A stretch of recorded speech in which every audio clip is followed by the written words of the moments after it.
नमस्कार दोस्तों, मैं हूँ आरती प्रजापति यूट्यूब चैनल पर आप सभी का हार्दिक स्वागत करती हूँ। दोस्तों, हमारे यहाँ UGC net paper 1 and paper 2 दोनों की प्रिपरेशन कराई जा रही है। पेपर 2 में हम साइकोलॉजी की प्रिपरेशन करा रहे हैं। तो दोस्तों, आज का हमारा ये जो टॉपिक है वो साइकोलॉजी का है और यूनिट 4 है, जो व्यवहार का जैविक आधार यूनिट का नाम है। उस यूनिट का ये हमारा टॉपिक है और टॉपिक का नाम है संवेदी अंग, जिसे हम कहते हैं नाक। ओके, तो संवेदी अंगों में हमने आगे देखा आँख के बारे में, उसके बाद हमने देखा था कान के बारे में। ओके, और आज हम देखने वाले हैं कि नाक का जो स्ट्रक्चर होता है उस स्ट्रक्चर के बारे में देखेंगे और नाक किस तरीके से कार्य करता है उसके बारे में अच्छे से डीप में पढ़ने वाले हैं। तो चलिए दोस्तों, बने रहिए वीडियो के साथ। तो टॉपिक पर चलने से पहले आपसे एक रिक्वेस्ट है, अगर वीडियो अच्छा लगे तो इसे लाइक कर दीजिएगा, अपने दोस्तों के साथ शेयर कर दीजिएगा और इस चैनल पर अगर आप नए हैं तो इस चैनल को सब्सक्राइब कर लीजिएगा, ताकि यहाँ पर जो भी नोटिफिकेशन डाली जाती है वो सबसे पहले आपको मिल जाए। तो चलिए दोस्तों, देखते हैं आज नाक के बारे में और उससे जो संवेदना हमें होती है वो होती है घ्राण संवेदन। तो घ्राण संवेदना के बारे में हम आज देखने वाले हैं। चलिए सबसे पहले दोस्तों देखते हैं कि किस तरीके से हमारा जो नाक होता है वो काम करता है। ओके, किस तरीके से हम कार्य करते। तो सबसे पहले गंध की जो उद्दीपक होते हैं जो उद्दीपन है उसको ग्रहण करने वाली जो इंद्रिय है या तो फिर ग्रहण करने वाला जो अंग है उसे हम क्या कहते हैं, घ्राणेंद्रिय कहते हैं। यानी कि उद्दीपन का मतलब क्या होता है, मैं हर बार बता रही हूँ कि जिस हमारे वातावरण में जो भी उद्दीपक है उस उद्दीपक से जो उत्तेजना उत्पन्न होती है उसी उत्तेजना को हम उद्दीपन कहते हैं। ओके, उद्दीपक की बात नहीं कर रही, उद्दीपन की बात कर रही। और उसी उद्दीपन को जो गंध के भी उद्दीपन होते हैं, अलग अलग प्रकार के उद्दीपन होते हैं, जिस तरीके के स्वाद के उद्दीपन होते हैं, है ना। तो दृष्टि के उद्दीपन होते हैं, आवाज़ के ध्वनि के उद्दीपन होते हैं, इसी तरीके गंध के भी उद्दीपन होते हैं और उन्हीं उद्दीपनों को ग्रहण करने वाले अंग को हम कहते हैं घ्राणेंद्रिय, या तो फिर कहते हैं घ्राणग्राही, या तो फिर हम कहेंगे नासिका, या तो फिर इंग्लिश में उसे कहेंगे ऑल्फैक्टरी। ओके, तो इस तरीके से हम अब देखते हैं कि किस तरीके से नाक हमारा कार्य करता है। तो सबसे पहले देखते हैं कि जो गंध होती है उसका ज्ञान हमें नाक के भीतर एक स्थित करोटी, जिसे घ्राण कोश कहते हैं, और उसी घ्राण कोशों में उपस्थित दो लंबी तथा किलाकार नासा गुहा।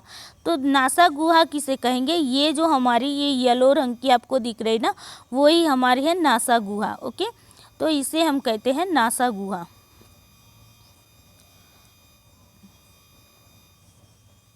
यहाँ पर लिख देती हूँ नासा गुहा।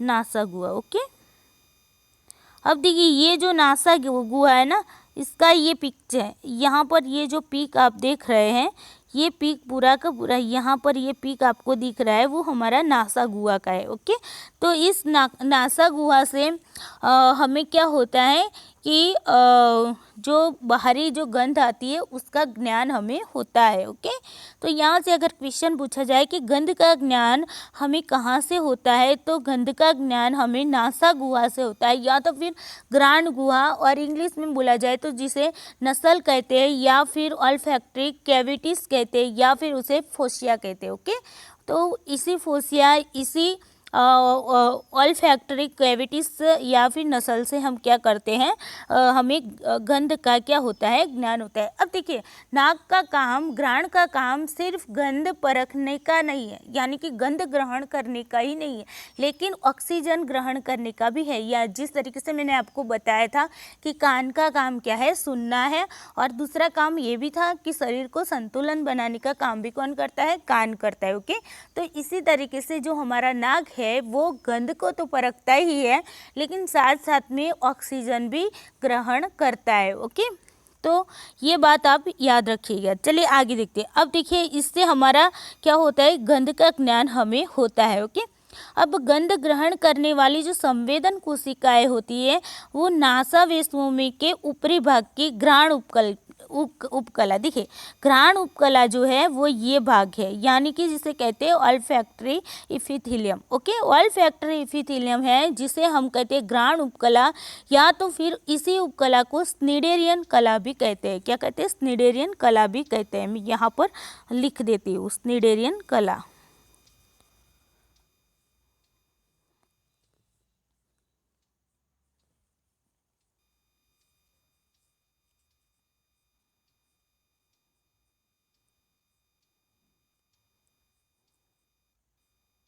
स्निडेरियन कला, जिसे कला को हम कहते हैं मेम्ब्रेन। Okay, membrane.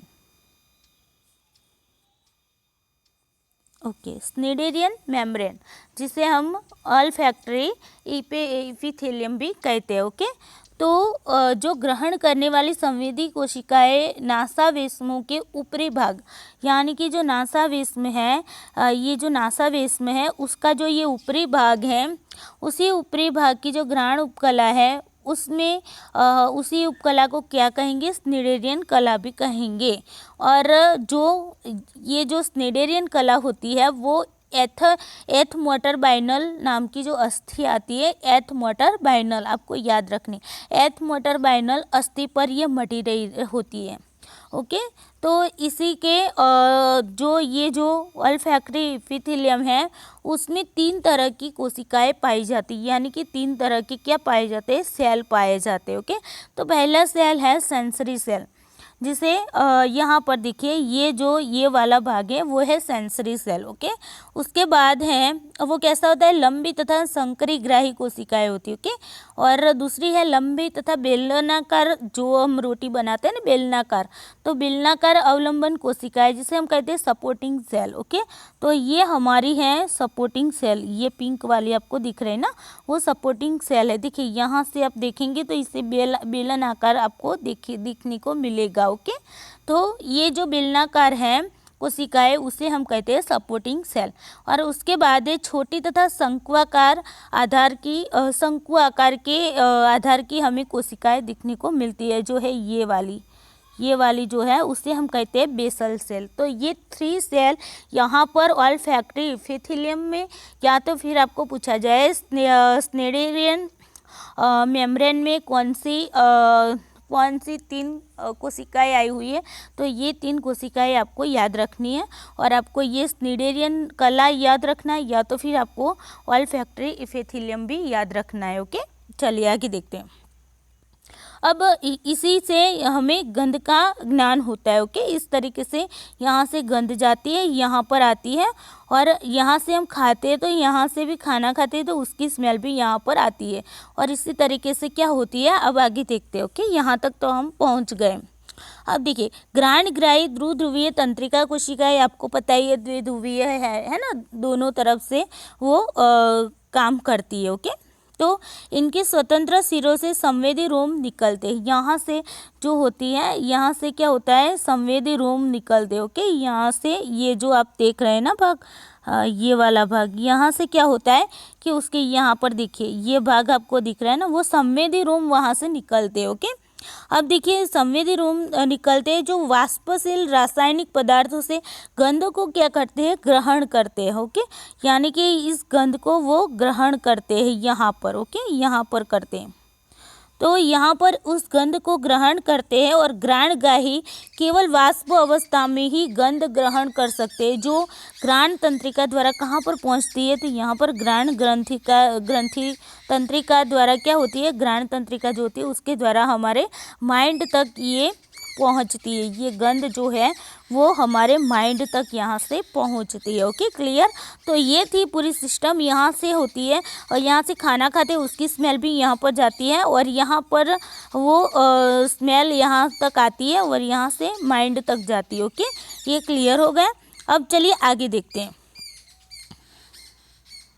अब देखिए मैं थोड़ा सा इसे हटा देती हूँ। ओके, चलें। तो घ्राण उपकला के जो ऊपर संयोजी ऊतक का एक स्तर होता है, जिसे हम आधार पटल या लैमिना प्रोप्रिया कहते हैं। देखिए ये जो भाग है ना हमारा, ये भाग है लैमिना प्रोप्रिया। ओके, ये जो लैमिना प्रोप्रिया होता है इसके स्तर में बोमेन ग्रंथियाँ पाई जाती है। देखिए जो बोमेन्स नाम की जो ग्रंथि है, ये जो बोमेन्स नाम की जो ग्लैंड्स है आपको यहाँ पर दिख रही है, ये है बोमेन्स नाम की ग्लैंड्स। ओके, तो ये ग्लैंड्स हमें कहाँ पर देखने को मिलेगी? तो लैमिना प्रोप्रिया में देखने को मिलेगी। ओके, तो जो लैमिना प्रोप्रिया में हमें जो ग्लैंड्स देखने को मिलती है, जिनमें से क्या होता है, श्लेष्म, जिसे हम कहते हैं म्यूकस, जिसे हम क्या कहते हैं, म्यूकस। उस म्यूकस का क्या होता है, स्त्रावण होता है, यानी कि यहाँ से ये जो म्यूकस है ना, उसका स्त्रावण यहाँ तक होता है, यानी कि ब्यूमन्स ग्लैंड द्वारा उसका स्त्रावण होता है। अब देखिए म्यूकस क्या है उसके बारे में मैं बाद में बताने वाली हूँ, सबके बारे में बताऊँगी। सबसे पहले ये देख लीजिए कि किस तरीके से हमारा नाक कार्य करता है। ओके, चलिए अब कहाँ तक आए थे? तो जो म्यूकस है उसका स्रावण कहाँ से होता है? ब्यूमन्स ग्लैंड से होता है। ब्यूमन्स ग्लैंड्स कहाँ पर आई है? तो लेमिया प्रिपेरिया में आई है। ओके, प्रोप्रिया में आई। Okay, sorry. अब देखिए जो यह श्लेष्म वायु के साथ आए गंध कण, ठीक है, ये जो होती है, ये ग्लैंड्स होती है, वो क्या करती है कि जो श्लेष्म वायु से जो भी गंध कण होते हैं, तो उस गंध कण को घोलकर गंध की पहचान करने में क्या होती है, सहायता हमें प्रदान करती है। ओके, कुछ कशेरुकी, चलिए ये प्राणियों के बारे में हम बाद में बताते हैं। चलिए यहाँ तक का क्लियर हो गया। अब आगे देखते हैं दोस्तों। चलिए देखिए फिर से एक बार बता देती हूँ, यहाँ से हमारी गंध जाती है, यहाँ से हम खाना भी खाते तो उसकी भी स्मेल यहाँ तक आती है, और यहाँ पर आकर क्या होती है, आगे जो घ्राण तंत्रिका होती है उसके मार्फत माइंड में चली जाती है। ओके, और यहाँ पर जो ऑल्फैक्टरी एपिथेलियम है उसमें क्या होती है, 3 प्रकार की हमें सेल देखने को मिलती है, सेंसरी सेल, बेसल सेल और सपोर्टिंग सेल। ये 3 सेल हमें देखने को मिलती है। और जो म्यूकस जो होता है, म्यूकस क्या है, तो जो चिपचिपा पदार्थ होता है ना, जो नाक में से निकलता है, ठंड में तो बहुत ज़्यादा निकलता है ना, तो उसे ही हम म्यूकस कहते हैं। तो इस म्यूकस का जो स्त्राव करता है वो किस तरीके से करता है, तो यहाँ पर जो ल्यूमिना प्रोप्रिया है, ये जो ल्यूमिना प्रोप्रिया है उस स्तर में क्या है, बोमेन्स ग्लैंड आई है। उस बोमेन्स ग्लैंड जो है वो जो म्यूकस है उसका स्त्राव करती है, और इसी तरीके से जो गंध के जो कण होते हैं उसे ग्रहण करती है। ओके, चलिए आगे देखते हैं। अब देखते हैं कुछ जो हमें यहाँ पर कुछ यहाँ पर आपको स्पेलिंग देखने को मिले हैं। ओके, यानी कि यहाँ पर कुछ नियम दिखने को मिले, उनका मतलब क्या होता है उसके बारे में थोड़ा सा देखते हैं। तो म्यूकस, तो मैंने बताया म्यूकस जो है नाक से जो चिपचिपा पदार्थ स्रावित होता है उसे ही हम क्या कहते हैं, म्यूकस कहते हैं। अब बोमेन्स ग्लैंड किसे कहते हैं, तो म्यूकस जो इस ग्रंथि से स्रावित होता है, बोमेन्स ग्लैंड से म्यूकस जो होता है वो क्या होता है, स्रावित होता है। अब देखिए म्यूकस के बारे में बताऊँ तो ठंडी के टाइम में क्या होता है कि ये म्यूकस का स्राव है ना वो ज़्यादा बढ़ जाता है, और जब वो म्यूकस का स्राव ज़्यादा बढ़ जाता है तब क्या होता है कि हमारे वो नाक की जो आगे की जो गुहा होती है वहाँ पर आता है, और जिसकी वजह से हम सांस लेने में हमें तकलीफ रहती है। ओके, तो जो बाहरी कचरा होता है वो बाहरी कचरा वहाँ पर चिपक जाता है, और उसके कारण क्या होता है कि हमारा जो नाक जिस तरीके से कार्य करना चाहिए वो नहीं करता, यानी कि कभी कभी कुछ लोगों को सांस लेने में दिक्कतें खड़ी होती है ठंडी के सीजन में। तो ये इसी के कारण होता है, म्यूकस के कारण ही होते हैं, क्योंकि म्यूकस का जो स्राव होता है वो बढ़ जाता है, उसी के कारण ये होता है। ओके, और म्यूकस किस ग्रंथि के द्वारा स्रावित होता है, तो बोमेन्स ग्लैंड के द्वारा स्रावित होता है। ओके, चलिए लैमिना प्रोप्रिया, तो इसे आधार पटल कहते हैं। इस स्तर में बोमेन्स ग्लैंड पाई जाती है, वो तो मैंने आपको बता दिया। ओके, ऑल्फैक्टरी नर्व, तो ये घ्राण तंत्रिका है, इसके द्वारा क्या होती है, गंध जो होती है वो कहाँ पर जाती है, मस्तिष्क तक पहुँचती है। ओके, ऑल्फैक्टरी नर्व है उसके द्वारा ही क्या होती है कि जो गंध होती है वो क्या होती है, तो हमारे माइंड तक जाती है। ओके, नसल अल्फैक्टरी कैविटीज, जिसे फुस्सिया कहा जाता है, वो क्या होता है, गंध का ज्ञान हमें इस नासा गुहा या ग्राण गुहा के द्वारा होता है। इसे नासा गुहा या ग्राण गुहा कहा जाता है, जिसके द्वारा क्या होता है, गंध का ज्ञान हमें होता है। ओके, अल्फैक्टरी कैप्सूल्स, तो देखिए इसे ग्राण कोश कहा जाता है। इस ग्राण कोशों में ग्राण गुहा उपस्थित होती है। देखिए ये जो नस्ल होती है ना, वो नस्ल कहाँ पर उपस्थित होती है, तो अल्फैक्टरी कैप्सूल्स होती है, उसमें ही वो स्थित होती है। ओके, जैक्सन ऑर्गन, चलिए जैकोब्सन ऑर्गन है, तो जैकोब्सन ऑर्गन के बारे में देखिए, यह कुछ ही जानवरों में पाया जाता है। ओके, यह गंध तथा भोजन की पहचान करने में क्या करता है, हमें सहायता प्रदान करता है। और इसी के कारण कुत्ता जो होता है वो हमसे 100 गुना ज़्यादा सूंघने की क्षमता रखता है, क्योंकि कुत्ते में ये जो जैकोब्सन ऑर्गन है वो पाया जाता है। कुत्ते के साथ साथ जो सरीसृप होता है, तो सरीसृप में भी ये पाया जाता है, जिससे उसे उसकी सूंघने की जो क्षमता होती है वो ज़्यादा होती है। ओके, हमारी जो सूंघने की क्षमता होती है वो होती है हमारी 4000 से लेकर 10,000 तक की होती है। कितनी होती है, 4000 से लेकर 10,000 तक की होती है। ओके, लेकिन ये कुत्ते की जो सूंघने की क्षमता होती है वो हमसे भी 100 गुना ज़्यादा होती है। ओके, 100 गुना ज़्यादा होती है। क्यों, क्योंकि वहाँ उसमें जैकोब्सन ऑर्गन पाया जाता है। ओके, चलिए आगे देखते हैं। अब आता है फेरोमोन्स। ओके, फेरोमोन्स जो होता है वो एक प्रकार का हार्मोन है। जो फेरोमोन्स है वो एक प्रकार का क्या है, हार्मोन्स है, जिसके कारण विपरीत लिंगी एक दूसरे की ओर आकर्षित होते हैं। देखिए यहाँ पर क्या होता है, ये जो फेरोमोन्स हार्मोन होते हैं ना, उसके कारण ही कोई पुरुष कोई स्त्री से आकर्षित होता है, यानी कि जो विपरीत लिंगी लोग होते हैं, यानी कि फीमेल मेल, ओके, एक दूसरे से अट्रैक्ट होते हैं, तो इसका रीज़न होता है फेरोमोन्स हार्मोन। ओके, तो देखिए यहाँ पर हमारी बात की जाए तो जब हम लोग जब छोटे होते हैं, वहाँ से हमारा आसपास का जो भी वातावरण होता है, उससे हम देखते हैं, जानते हैं कि विपरीत लिंगी क्या है, और उसके आधार पर हम जब बड़े होते हैं तो विपरीत लिंगी की ओर अट्रैक्ट होते हैं। फिर अट्रैक्ट होकर क्या होता है, दोनों में सेक्स की वृत्ति बनती है। सेक्स की वृत्ति के बाद क्या होता है, प्रजनन होता है।